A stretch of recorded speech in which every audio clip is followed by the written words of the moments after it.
Welcome to Talented Universe on this 8th day of November in 2025. Oh, it's going to be an interesting day. That's all I can say. But first, I'd like to welcome my co-host today, Marcia. How are you doing? I'm doing great. Yes, it's November. I'm here in Northeast Florida. It's getting cooler. I'm enjoying it, and I am thrilled to be here. No hurricane today? Mm-hmm. No hurricane today? No hurry. It's been quiet this whole season, so Isn't we're that happy nice? about It's that. good. I think I've had worse little storms than you I have. think you have. Whatever. But, I'm way up north, so there you go. But anyway, I would like to welcome our special guest, Ms. Christopher Callen. Thank you so much for joining us today. Thank you. I'm really thrilled to be here, and I'm so excited to talk to you all and everyone out there. And Everyone out there in the cyberspace, yes. That's right. Now, I am going to throw the question I asked to most of our vertical guests. I think I only haven't asked one or two.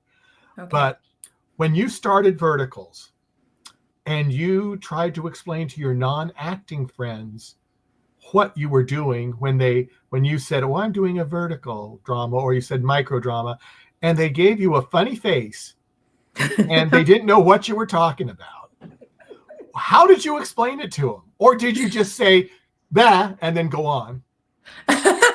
Well, you're right there, because I started not in the very, very beginning. I think like 3 years was probably the beginning. Mm-hmm. But I started a year and something ago. Mm-hmm. And even then, even today, some of my friends, I say, well, I've done so many of these, and they'll say, vertical, what's a vertical? And I usually say it's a soap opera on steroids.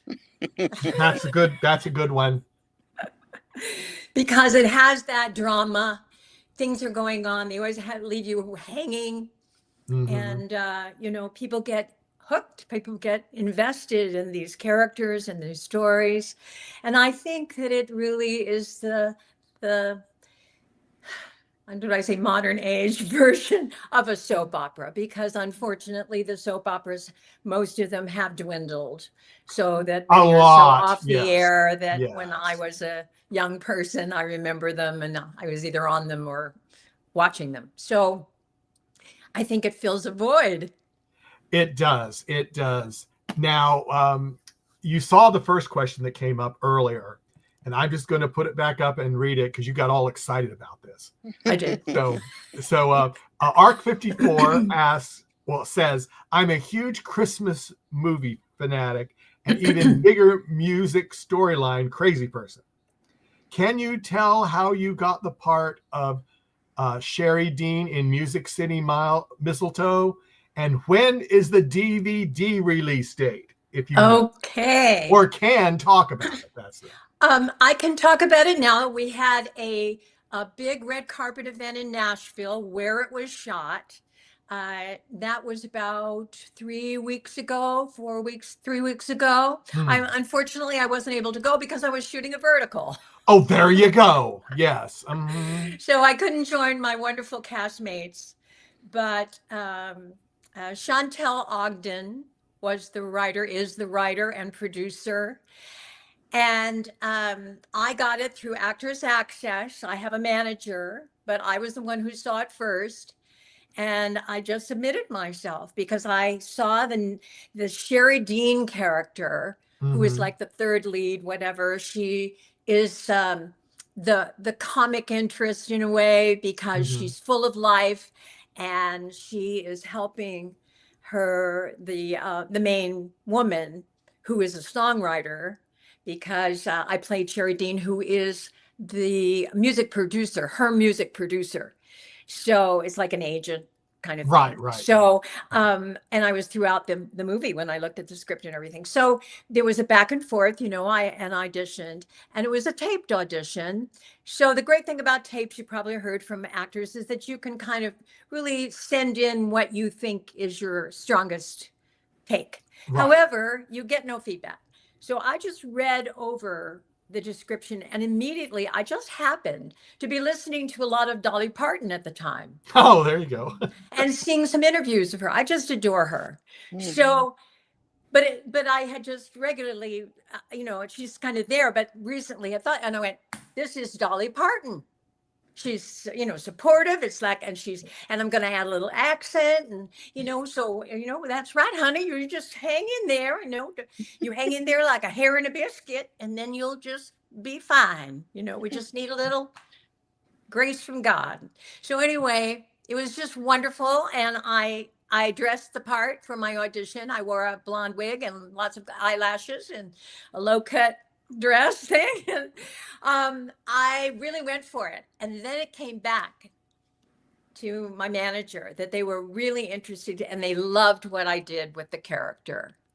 And I think that's why I got it, because even when I arrived there in Nashville to shoot for the 2 weeks or whatever it was there was, they were just so sweet and complimentary that they just felt that I brought so much to the character. So I believe that, for those actors out there, you have to be bold. That's one thing I really try to do always. And I think it's a winning strategy. You're not trying to copy anybody else. You're not trying to think of, like, how would this be? What do they want? I don't think about what do they want. I think about how can I best tell the story in a way that makes me excited as well. So I don't know, I'm kind of blah, blah, blahing on it. So I hope that answers how I got it. Yeah. And it was shot in Nashville, so it was a thrill to go down there. And I actually have a niece who moved there recently. And I had one day afternoon off. And we that went was it? Cowboy boot shopping. I'm sorry? That was it? Just a half a day? No, half a day off. That's what I meant, half a day off. Yeah. Not that's all you had shooting. off? Oh, No, my. Yeah. That's usually, I know. You didn't stay longer, or you had other No, I couldn't commitments? stay longer, but I did have that afternoon with my niece. And so she showed me around Nashville and the places she liked. And we were trying to find red cowboy boots because my mother's from Texas. And she always said, if you're a lady in Texas, you got to have red cowboy boots. We didn't find any that we liked, but we had a good time. well, there you go. There you go. Well, I will go ahead and throw it over to Marcia for a little bit, and then I'll get back to some of the other questions in the chat room. Thank you, Michael. Thank you. So I was so excited when I saw that you were coming on with us for a lot of reasons. But first, one of the things that we kind of talked about a little bit before we got on air is your name, because the first assumption is that Christopher is a guy. But so I know you have this question probably a billion trillion times, but we want to know too. Okay. Well, thank you for asking, because people assume, they often say that when they hear my name, oh, that's a man's name. I guess your dad wanted a boy. And I was the first of 8 children. Wow. However, and he probably would have liked a boy. However, it wasn't that. My parents were traveling to find out where they were going to kind of land. My mother was from Texas. My father was from Bronx, New York. They met doing a USO show. She was the choreographer. He was the director. So it's very MGM romance. Then at that time, they said, well, we should move west and follow our creative dreams. So they moved, but they didn't know anything about the West Coast. So they kind of started at the top and they kind of wound their way down. And while they were doing all that, I was born. So Patron Saint of Travelers for Irish Catholic people was always Saint Christopher. And so they said, boy or girl, we'll just name the child Christopher. They didn't think about what, boy or girl. They just thought it was a great name. And do you know that through my acting and singing, I've been able to live, work, or travel in 41 countries? Oh, my. So they knew something, and I loved to travel as well. When I first, I think every actor has that moment where they made a decision, or artist. They go, oh, I could do that, Mine came when I was then living now with my family in Los Angeles. And I was 11, and we went to see My Fair Lady at the Shrine Auditorium here, where the big New York shows come in. And it opens, and they've got all those people singing like strawberries for sale or whatever. And I looked down as a little kid. We were up in the high heaven seats. That's all we could afford, and looking down, I go, they get to sing and dance and travel. I can do that.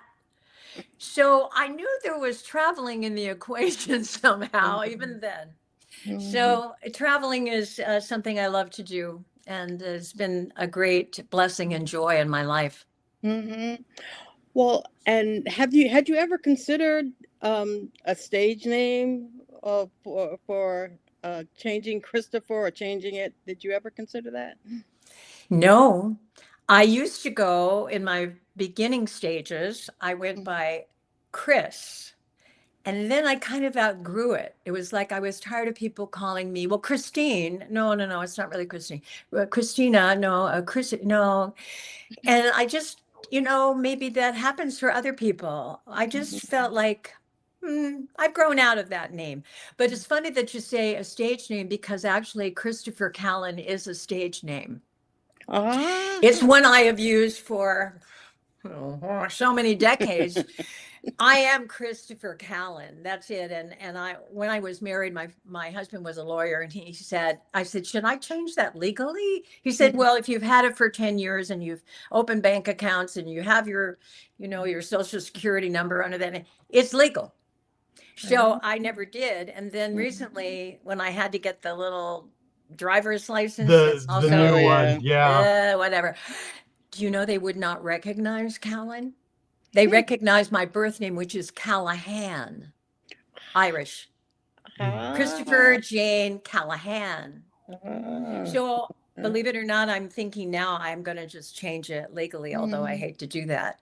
And it's awkward because I just became a dual citizen of Ireland as well this last year. That's under Callahan.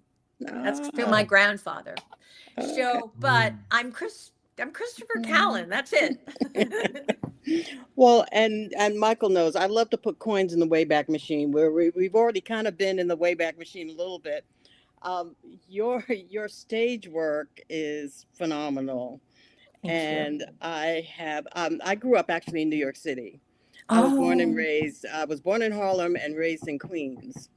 So, and even though we didn't have a lot of money, but as you probably know, in the school system in New York, a lot of times they'll give free tickets out, for previews and things like that.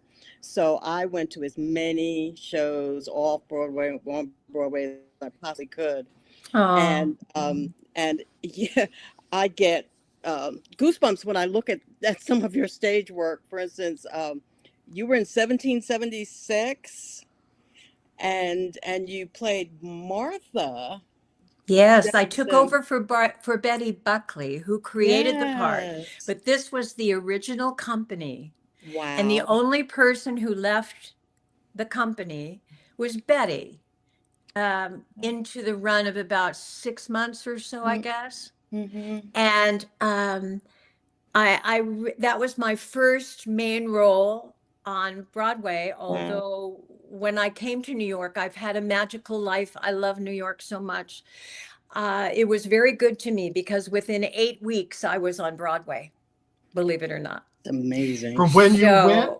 When I left California, I went to school in San Francisco. I paid my way through school in San Francisco being an actor because at 17, I was totally on my own. Wow. And I had to support myself, and I knew that was something that I could do. And so very wonderfully, when I was in college getting a drama degree, although I wanted to be a nun first, very seriously, and was going to study social work. But I was in the social work program for 1 week, and I went, oh, what does this have to do with helping people? I don't think this is my thing. And then I went to the drama department, and I never looked back. Wow. So I went there, and that's how I got through school. And then the minute we graduated, I sold my little VW Gold Bug for $300. I took 150. I bought a one-way ticket to New York. I knew one person at the rehearsal club. It was a place where young actresses who didn't have a lot of money, whatever, could stay. It was a residence just for women in the arts. And she was there and she got me a room. And there's a book, by the way, that's out on Amazon. I have to plug it. It's the Cinderellas of 53rd Street. And I'm in the audio version, and I tell my story of being there when I first got to New York. So that's where I lived. And then I got this job. I was understudying the leading lady on a Broadway show there at City Center. And it was Brigadoon. You would probably know that, Marcia. Yes. That show. Yes. And then that Thanksgiving, I was actually on a float with all the other people in plaid, you know, dancing in the Macy's parade. And I remember thinking, I've made it. I'm in New York, and my family all over the country can see me here, you know. So it was very exciting and a very exciting time. So then I got a job going off on the road and in the national company of Fiddler. I played Huddle. Huddle, yes. I came back to town after about a year and a half, and I auditioned for 1776 to replace Betty. And I got it. So that was like, oh my gosh. And everyone in it were the original people, these amazing actors there. So I spent the next, I guess it was almost a year that ran. And it was an amazing time because it was a hotbed of political activity. And we actually had bomb threats. Oh, wow. Good grief. Yeah, that was a big thing. You know, they would hold the curtain while they checked the theater to see if it was going to blow up. That happened about 5 times. Wow. Because I don't know, you know, for whatever reason.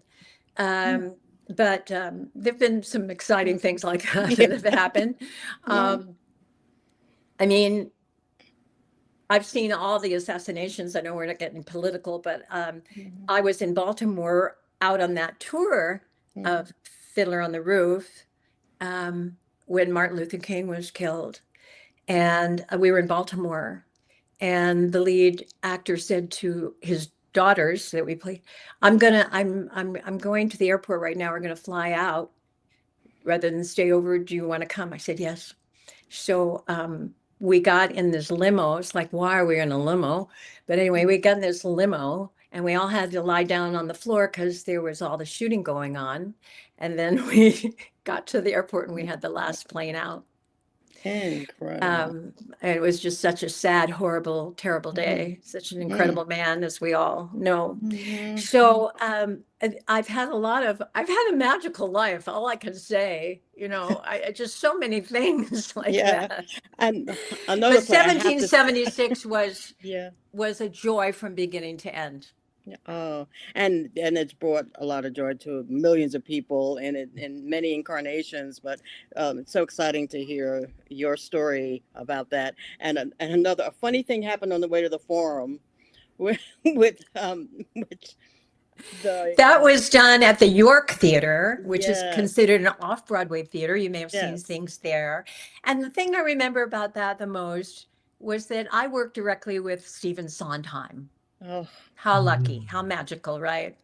He was kind of coordinating, and he broke his leg during that time. And everybody said, well, he probably is not going to come to opening night, you know. Sure enough, he came in on his crutches, and it was just so sweet. He was such an amazingly kind man and appreciative of artists. And I'll never forget that he did that, you know. That was just, and it was so fun to play that wife, dominator. Yeah, it was a great fun show to do as well. I've been very lucky. I mean, the shows that I've done have always been fun and great, and Oh my Yeah. goodness, we could talk for a long time about We'll the have to talk. stage. We'll have to talk privately because, Yeah, and my father was not only in the Bronx, but he was in Queens, and I oh had really? all these Irish cousins that I only got to meet once on a trip back when I was like 6 years old, and I was so thrown that they could live in an apartment house that was so exotic. And then Hmm. they showed me how they could push all the buttons on the elevator and then jump out, and it was so much fun. Oh my goodness. Let me go back to Michael before I continue on my journey with you. Yes, yeah. I was afraid about the New York thing there. We have some fun when we talk about New York with guests. And Arc 54 asks, did your name prevent any doors from opening for your career, or did it help because it made them take a second look at your work? I don't think that it got in the way of anything at all. I do know that in personal terms, I'll never forget one time I was at a party and I met someone, not in the business, I think, just a gentleman, and I was introduced. And it was the strangest thing because it really bothered him. All he could say was, well, that's a man's name. Like that. Like say that to me, like that. No, no, no, no, no. I said, no, my name is Christopher. No, that's a man's name. I said, well, no, because I'm a woman and it's a man. It's not a man's name. It's a woman's name because it's mine. It was the only time that anybody like, I mean, seriously, not just a joke or anything. So that's the only thing. However, the world has changed a great deal. And I don't know who they expect to see when I go. I did a play a year ago and it was wonderful called Pang Spa here with Chalk Repertory Company. And I played an Alzheimer's patient. And it was also about the riots here that took place in China, Koreatown. So it was about this Korean family. And the playwright, his mother is actually Caucasian, and I played her. So it was a wonderful play. But, if somebody doesn't know my work and they say Christopher Mhm. in the program, they don't know, like, who's playing this part. Mm-hmm. So, but it's never been an issue. No producer has ever talked to me or director or casting person about it. I claim it completely, wholeheartedly for all the reasons that I spoke to before. I think it's a perfect name for me. So that's a good question, though. Nobody ever asked me that. Mm-hmm. Well, here's one from Elizabeth Cooper. Hello, Christopher. What made you interested in acting? Let's just go that far first. What Okay. got you interested in acting? I think you Well, kind of said it, but Yeah. might want to not, expand on it. yeah, I started, which I didn't get to tell you, I started my professional career in Tokyo, Japan. Mm. My That's father was not in the service, but he was working for the Air Force. Prior to that, he was in charge of all the entertainment at Veterans Hospital Wadsworth here in Los Angeles, which is a mental hospital. So mm-hmm. he put all together all the programs for them, and he was like a liaison to Hollywood. Then he took a job up in Northern California, and we all moved up there, kind of outside the wine country, and that's when I went to high school and then to college in that area. But during my high school years, for almost 2 years, we lived in Tokyo. And he was in charge of all the entertainment in all the air bases there. And there was an opportunity at the NCO club at this Tachikawa Air Base. There was a 13-piece, all Japanese band members band that played. And they played jazz and they played American standards, and they were looking for a vocalist. And my father said, now you're going to have to audition, for this, but you might want to do that. I said, yes. And I did, and I got it. Oh, So wow. during my high school years, I would go to school in the day. Then I would go home and eat very quickly. And then I would be at the club by 6:30, and then I would work till midnight, and then on the breaks I would do my homework, and then I would start my day again. So 6 nights a week I was working, And Wow. This was it, in high school? Mhm. Wow. Yeah. And then I learned the language enough to get along. My parents and my family were very interested in learning the culture and the language. And I started singing in Japanese, at first phonetically, but then I got to know what I was saying. And then I was getting asked to be on movies and television in Japan. And Wow. I thought I was going to stay there maybe and just have a career. But my father got ill, and it didn't seem feasible for me to stay. I had one more year of high school, or half a year of high school, and whatever. It was more of a fantasy of staying. I was heartbroken, but I came back, and then, life worked out anyway. I went to San Francisco State, and the rest is history, as they Rest say. is history. But that's where I started. So the reason I say that is because I always looked at singing, which I could always do naturally very, very well. And I sang in choirs and in, the school programs, whatever. I always looked upon it as telling a story, that it was an acting thing, then you happen to be singing. I've always felt that way. And in fact, I teach a class when I can in person. I've let it go with COVID, but I coach, and I teach a class, and it's called Acting the Song, because I feel that that is the most important thing, the communication. So I feel, I've always been an actor, whether I was a singer, and I continue to be, whether I'm singing, I'm always acting. And then I became very interested in acting when I was brought out here to Los Angeles from New York, because then it was because I had done, thank you, Marcia, I'd done lots of Broadway, lots of roles on Broadway. I starred in 12 shows on Broadway. And I was starting to lose out to people who had their TV thing and so I thought, not only should I go out there because I would have a stronger thing for New York, but I wanted to expand my experience and try new things. I like to always challenge myself. So then I became interested in film, rather TV for a while. And now I'm really interested in film. I love film. That's my favorite. But I'm happy to Wow. do anything with the acting and singing. Hmm. But I hope that answers the question. That That's answers how I that got. part. That Yeah. answers that part. Yeah, And what's the then rest of it? the Let's rest of see. it is what type of stories do you like to perform? Horror, drama, rom-com, something else? Do you Yeah, have a favorite, or do you just like everything? I do have a favorite. Okay. As I said, I wanted to be a nun. I wanted to save the world, but I found another way to try to do that and uplift people. So I like to do stories like, like Music City Mistletoe, that are fun, that are great, that uplift people. Uplifting. Mm-hmm. However, I did another film that I loved too this year. It's called Lineage. And it's a true story about a family in the Depression and what they had to go through. And I played the grandmother in that.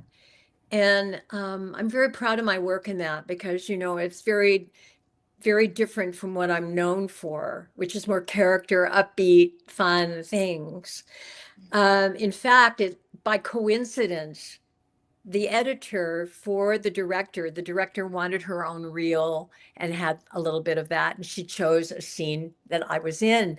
And I didn't know this, but I know the editor, who also Kim First, who also has been the editor for Tom Cruise for a very long time on his little clips and things. Anyway, she said, "Is that Christopher?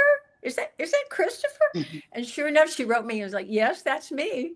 So that was a very, very dramatic part and very touching. So I like to do things that are upbeat, enlightening, maybe provocative, that make people think, but ultimately in some way make them better, their lives better.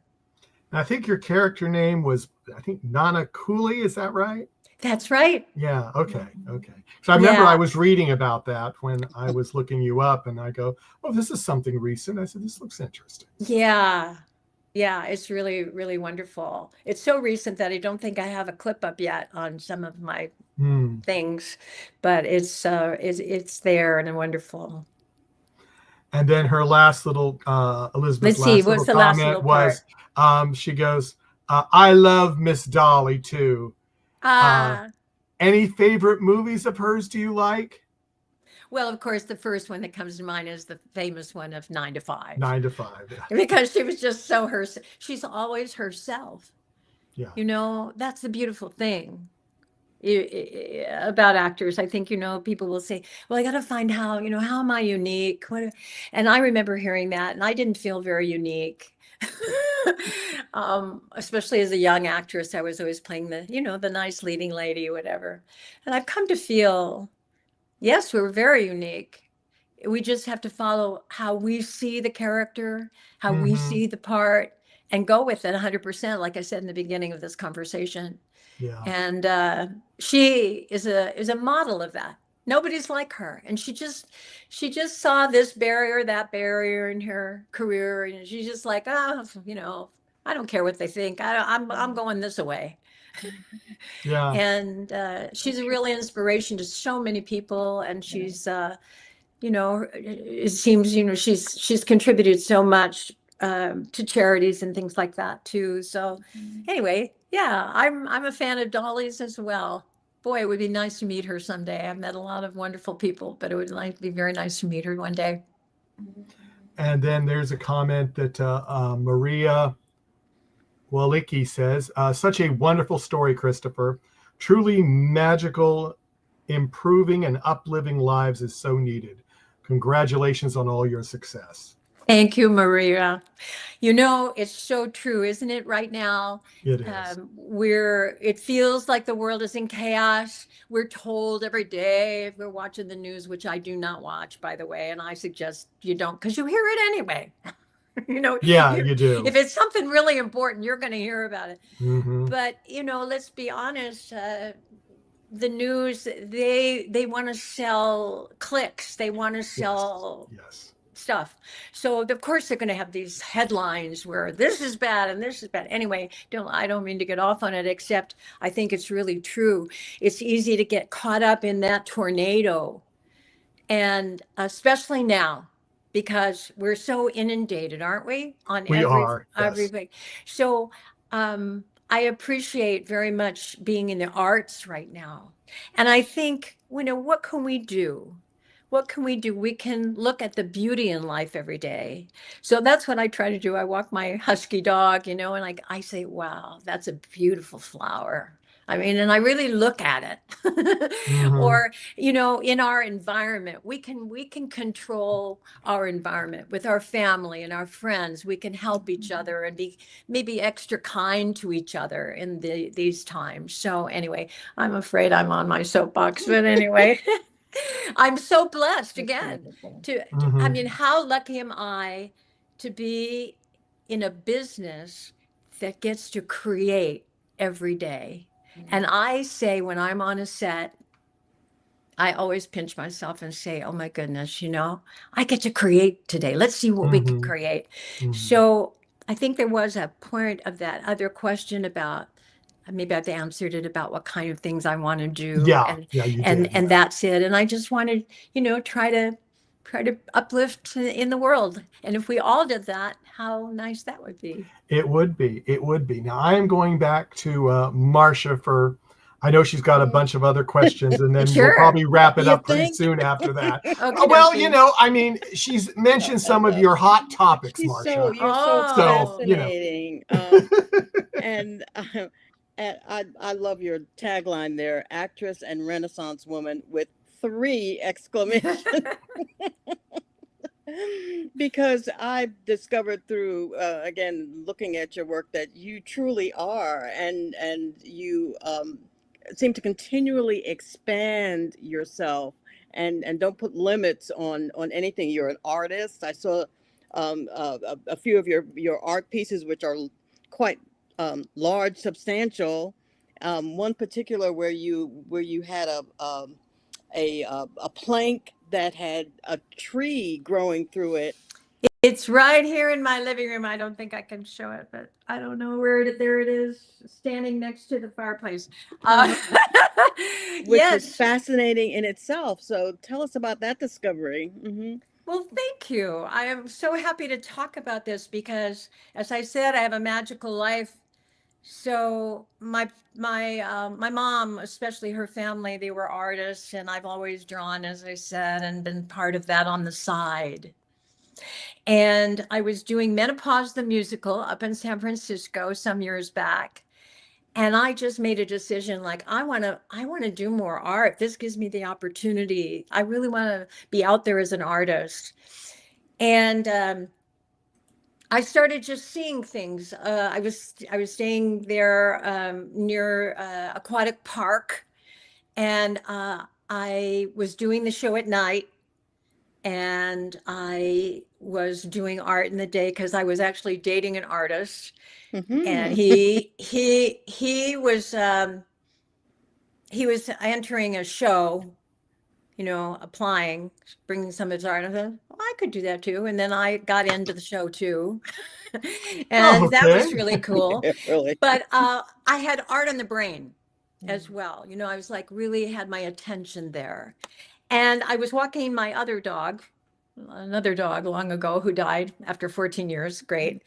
And I was walking along the beach and I went, oh my gosh, look at that. And there was this piling because it's about 5 foot tall. And I looked at it because inside there is a tree growing within the wood of the tree. And Mm. I said to myself, I often do this with my art. I know exactly what to call it. I went, persistence. There you go. I mean, Yes. here's this tree, little tree, and it's going and it's just going to go up. It's going to go up. And Mhm. I said, okay. And then I had a little Jeep at the time. So I took my dog home. I got my car. I drove it down onto the beach.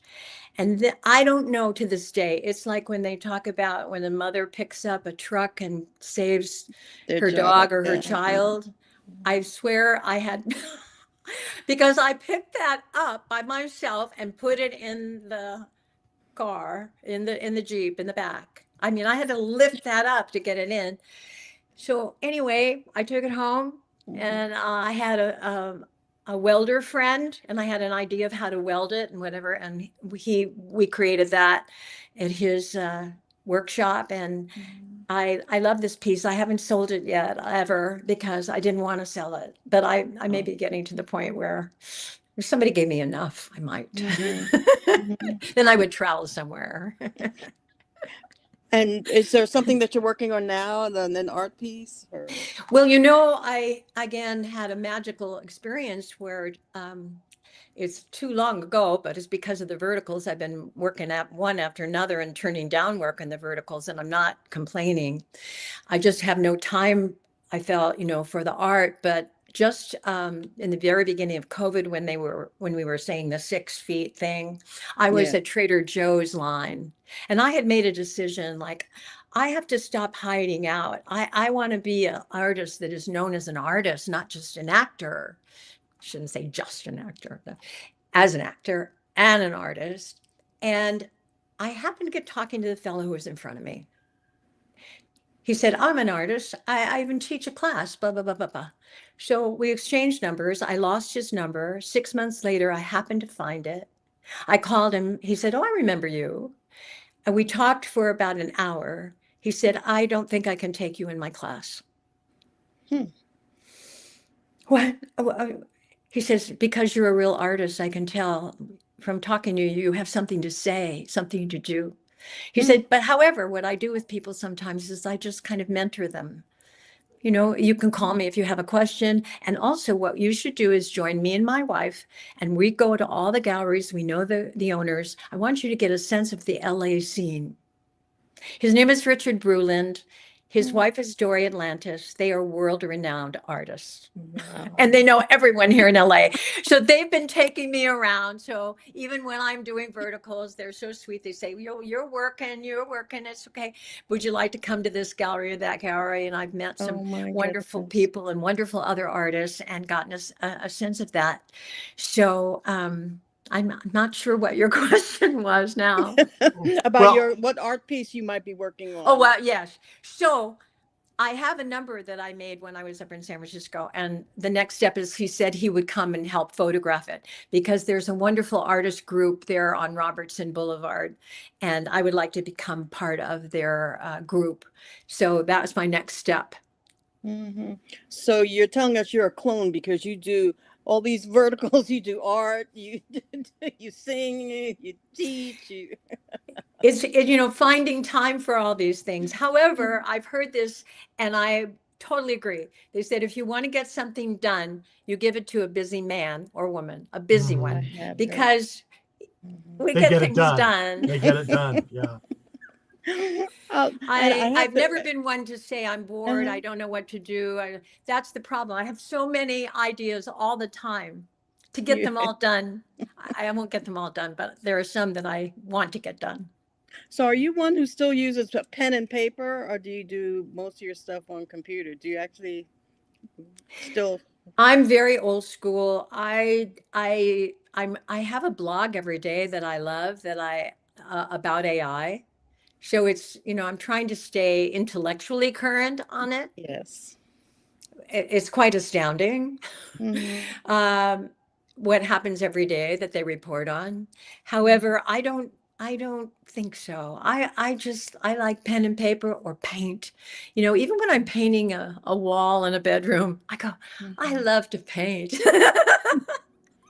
The physicalness of touch. The physicalness of it.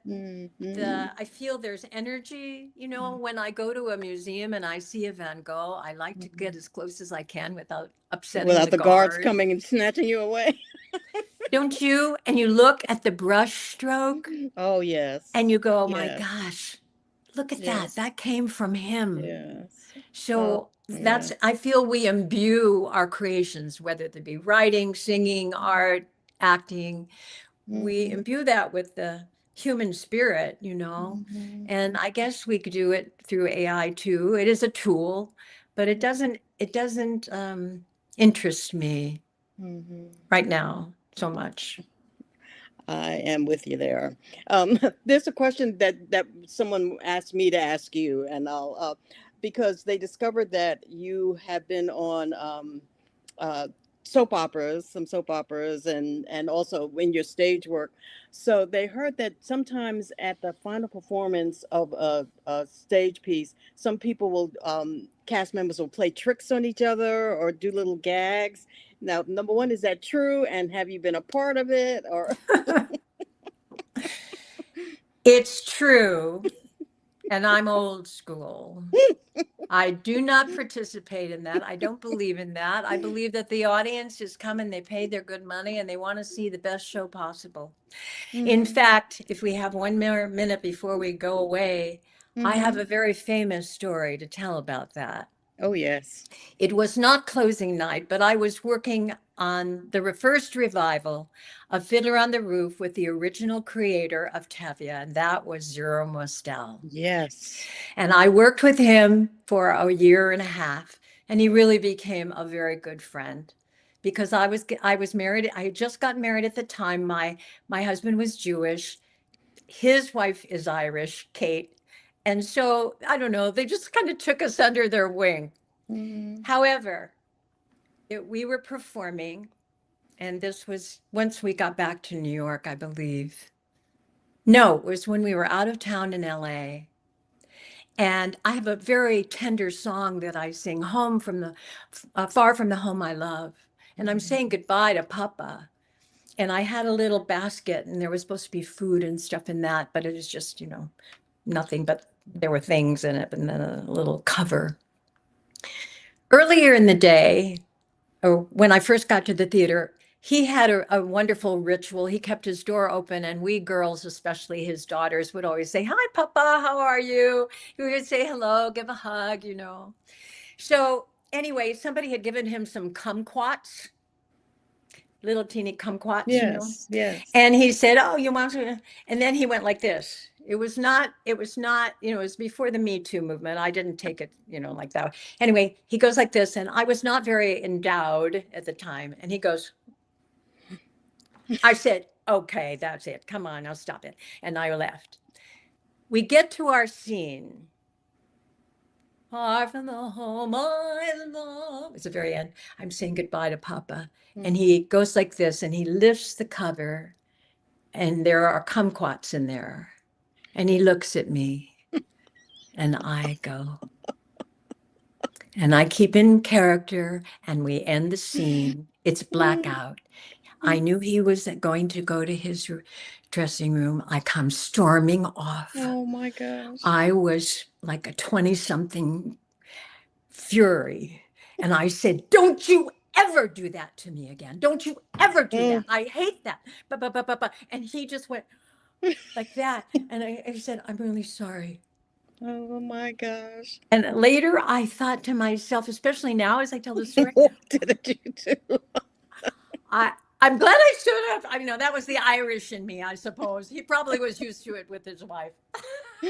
That is great. But to his credit, he never tried it with me. He never did it again. And it was Bravo. sweet. I mean, he meant it sweetly, and he was such a dear man. The only people that he usually did those kind of things to were people who would say the lines the same way, even if the scenery fell down on their head. So he never did it, you know, and that little thing was just his way of endearment. Yeah. What a great story. Thank you for sharing that. And I know that he'll love hearing that you answered his question. Thank you so much. Thank you for asking. Yeah, well, I mean, our time is sadly over, but Christopher, we would love to have you back on again, especially when our other co-hosts can join us, because there's some stuff I know she wanted to talk to you about that we didn't even touch on. Yes. Well, thank you, Michael. I would love to come back anytime. You are so wonderful, and I just feel so blessed. I've had a magical life, and I feel like hopefully these are fun stories, and that people enjoy them and have a better day because of it. Absolutely. Well, I think they will when they listen to some of this stuff. Absolutely. Thank you so much for inviting me, for finding me, and inviting me. Well, I'm so glad that you did come and you said yes and all that stuff. But to our audience out there, there was a lot of people watching, and we had a few people comment, but I guess people get scared doing live they get comments. Fascinated by the stories. Or they're fascinated and they go, oh, it's over with. I didn't ask my question. But, but just look again, like, subscribe, and follow us. And then you can see when Christopher's going to be back on with us, and that's the key. So then you can get in early and be all prepared and ask your questions. But everyone, take care. We'll see you next time. Bye-bye. Bye. Take care. Thank you.